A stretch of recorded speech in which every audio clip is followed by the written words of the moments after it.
ಬ್ರೇಕ್ನ ನಂತರ ಬೆಂಗಳೂರು ಫಸ್ಟ್ಗೆ ಮತ್ತೆ ಸ್ವಾಗತ. ಶಿಕ್ಷೆಗೊಳಗಾದ ಖೈದಿಗಳು ಕೂಡ ಮನುಷ್ಯರು. ಅವರಿಗೆ ಮಾನವೀಯತೆ ಆಧಾರದ ಮೇಲೆ ಪೆರೋಲ್ ಕೊಡಲಾಗುತ್ತೆ. ಪೆರೋಲ್ ಮೇಲೆ ಹೋದ ಖೈದಿ ಮನೆಯವರ ಜೊತೆ ಸಮಯ ಕಳೆದು ಕೆಲಸಗಳನ್ನ ಮುಗಿಸಿ ಅವಧಿ ಮುಗಿದ ನಂತರ ಜೈಲಿಗೆ ವಾಪಸ್ ಬರಬೇಕು. ಆದರೆ ಆ ರೀತಿ ಪೆರೋಲ್ ಮೇಲೆ ಬೆಂಗಳೂರು ಜೈಲಿನಿಂದ ಹೊರಗೆ ಹೋಗಿದ್ದ ಖೈದಿಯೊಬ್ಬ ಅದೇನ್ ಘನಂದಾರಿ ಕೆಲಸ ಮಾಡಿದಾನೆ ಗೊತ್ತಾ? ಈ ವರದಿ ನೋಡಿದ್ರೆ ನಿಮಗೆ ಗೊತ್ತಾಗತ್ತೆ.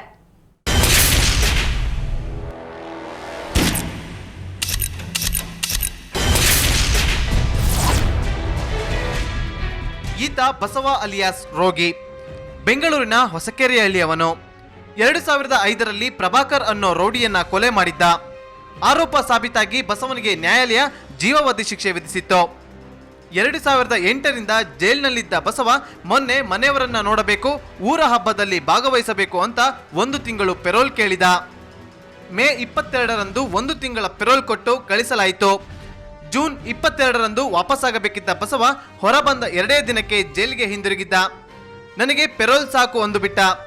ಖೈದಿ ಪೆರೋಲ್ ಸಾಕು ಅಂದಿದ್ದ ಜೈಲು ಸಿಬ್ಬಂದಿಗೆ ಆಶ್ಚರ್ಯವಾಗಿತ್ತು. ಆದರೆ ಗಿರಿನಗರ ಪೊಲೀಸರು ಈತನನ್ನು ಹುಡುಕಿಕೊಂಡು ಸೆಂಟ್ರಲ್ ಜೈಲ್ಗೆ ಹೋದಾಗ ಬಸವ ಇಂಟರ್ವೆಲ್ನಲ್ಲಿ ಒಂದು ದರೋಡೆ ಮಾಡಿ ತಪ್ಪಿಸಿಕೊಂಡು ಬಂದಿದ್ದ.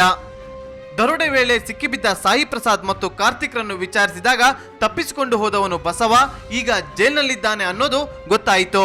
ನ್ಯಾಯಾಲಯದ ಮೂಲಕ ಬಾಡಿ ವಾರೆಂಟ್ ಪಡೆದು ವಿಚಾರಣೆ ನಡೆಸಿದಾಗ ಇವನು ಮಾಡಿದ್ದನ್ನು ಒಪ್ಪಿಕೊಂಡ. ಒನ್ ವಾರ ಹಿಂದೆ ಜೈಲಿಂದ ಪೆರೋಲ್ ಮೇಲೆ ಹೊರಗಡೆ ಬಂದ. ಮತ್ತು ಪೆರೋಲಲ್ಲಿ ಬಂದ ನಂತರ ಇವನ ಸಹಚರರಾದ 3 ಜನ ಆರೋಪಿಗಳ ಜೊತೆ ಈ ಥರ ಅಪರಾಧ ಮಾಡಿದ್ದ. ಮಾನವೀಯತೆ ಆಧಾರದ ಮೇಲೆ ಪೆರೋಲ್ ಕೊಟ್ಟರೆ ಇವನು ಮಾಡಿದ್ದು ಇಂತಹ ಕೆಲಸ ನೋಡಿ. ಇನ್ನು ಬಸವನಿಗೆ ಜನ್ಮದಲ್ಲಿ ಪೆರೋಲ್ ಸಿಗಲಿಕ್ಕಿಲ್ಲ ಬಿಡಿ. ಇಂತಹವನಿಂದಾಗಿ ಬೇರೆ ಪ್ರಾಮಾಣಿಕ ಖೈದಿಗಳು ಪೆರೋಲ್ ಕೇಳಿದರೂ ಅಧಿಕಾರಿಗಳಿಗೆ ಸಂಶಯ ಬರೋದಂತೂ ಗ್ಯಾರಂಟಿ. ರವಿಕುಮಾರ್, ಕ್ರೈಮ್ ಬ್ಯೂರೋ, ಸುವರ್ಣ ನ್ಯೂಸ್ 24/7 ಬೆಂಗಳೂರು. ಸಾವು ಅನ್ನೋದು ಯಾವಾಗ ಯಾರಿಗೆ ಹೇಗೆ ಬರುತ್ತೆ ಅಂತ ಹೇಳೋಕ್ಕಾಗಲ್ಲ. ಇವತ್ತು ಐಸ್ ಕ್ರೀಮ್ ತರಲು ಹೋದ ಹುಡುಗನಿಗೆ ಜವರಾಯನ ಕರೆ ಬಂದಿತ್ತು. ಮನೆಗೆ ಮರಳುವ ಮುನ್ನವೇ ಆತನ ಪ್ರಾಣ ಪಕ್ಷಿ ಹಾರಿ ಹೋಯ್ತು. ಹಳೆ ಮನೆಯ ಗೋಡೆ ಇದಕ್ಕೆ ನೆಪವಾಯ್ತು.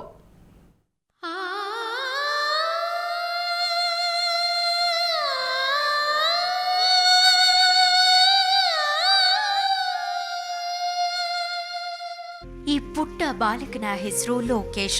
1 ವರ್ಷದವನಿದ್ದಾಗಲೇ ಈತನ ತಂದೆ ತಾಯಿಯನ್ನ ರಸ್ತೆ ಅಪಘಾತದ ನೆಪದಲ್ಲಿ ವಿಧಿ ಬಲಿ ತೆಗೆದುಕೊಂಡಿತ್ತು.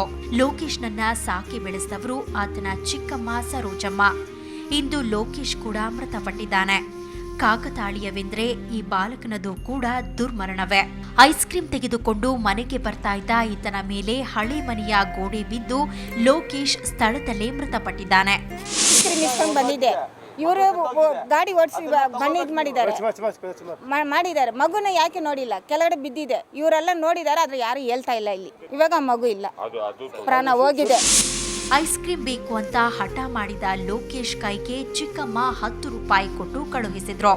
ಬ್ರಹ್ಮಲಿಂಗೇಶ್ವರ ಕಾಂಡಿಮೆಂಟ್ಸ್ ನಲ್ಲಿ ಐಸ್ ಕ್ರೀಮ್ ಪಡೆದು ವಾಪಸ್ ಮನೆಗೆ ಬರ್ತಾ ಇದ್ದ ಈ ಬಾಲಕ ಜಗನ್ನಾಥ್ ಎಂಬುವವರು ಜೆಸಿಬಿಯಿಂದ ತಮ್ಮ ಹಳೆ ಮನೆ ಬೀಳಿಸ್ತಾ ಇದ್ದ ಜಾಗಕ್ಕೆ ಬಂದು ಬಿಟ್ಟ. ಆಗಲೇ ಅವಘಡ ಸಂಭವಿಸಿದ್ದು.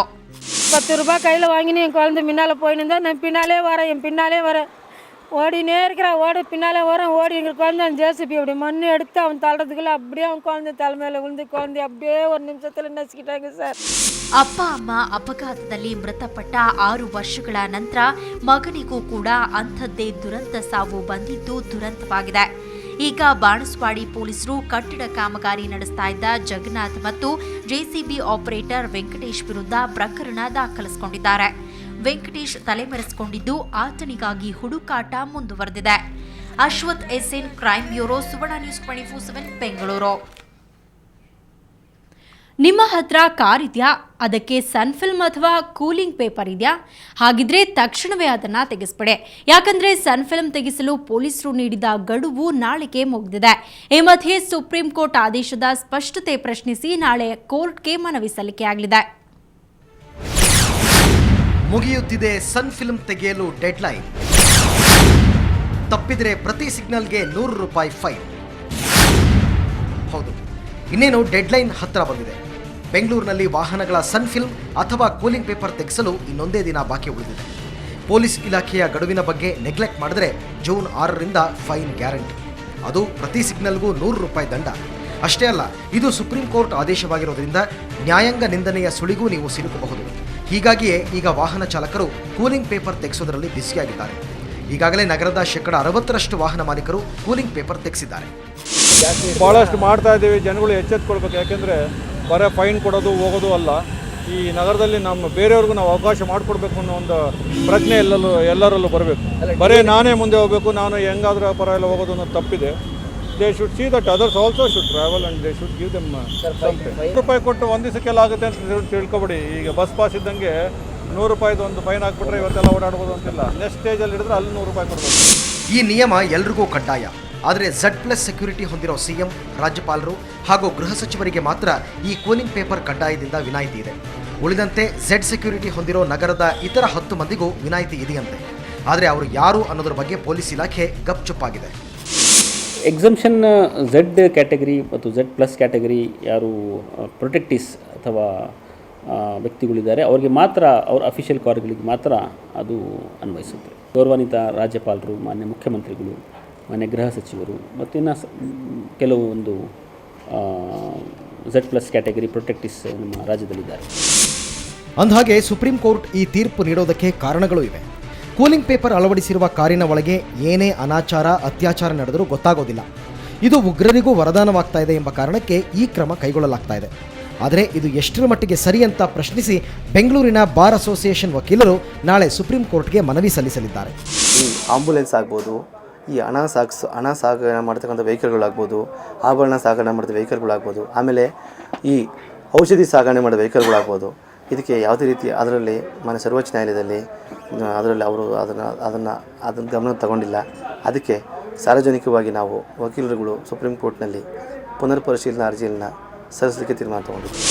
ಒಟ್ಟಾರೆ ಗೊಂದಲದ ನಡುವೆಯೇ ಡೆಡ್ಲೈನ್ ಸಮೀಪಿಸ್ತಾ ಇದೆ. ಅಷ್ಟೇ ಅಲ್ಲ, ಇದು ಕೇವಲ ಜನಸಾಮಾನ್ಯರಿಗಷ್ಟೇ ಕಡ್ಡಾಯವಾಗದೆ ಜನಪ್ರತಿನಿಧಿಗಳು, ಸರ್ಕಾರಿ ಅಧಿಕಾರಿಗಳು ಪಾಲಿಸುವಂತಾಗಲಿ ಅನ್ನೋದು ಎಲ್ಲರ ಆಶಯ.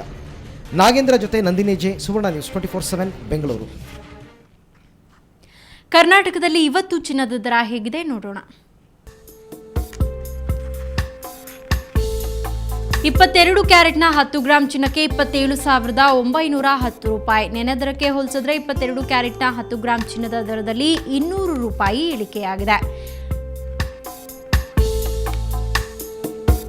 24 ಕ್ಯಾರೆಟ್ನ 10 ಗ್ರಾಂ ಚಿನ್ನಕ್ಕೆ 30,700 ನೆನೆ ದರಕ್ಕೆ ಹೋಲಿಸಿದ್ರೆ 24 ಕ್ಯಾರೆಟ್ನ 10 ಗ್ರಾಂ ಚಿನ್ನದ ದರದಲ್ಲಿ ₹200 ಇಳಿಕೆಯಾಗಿದೆ.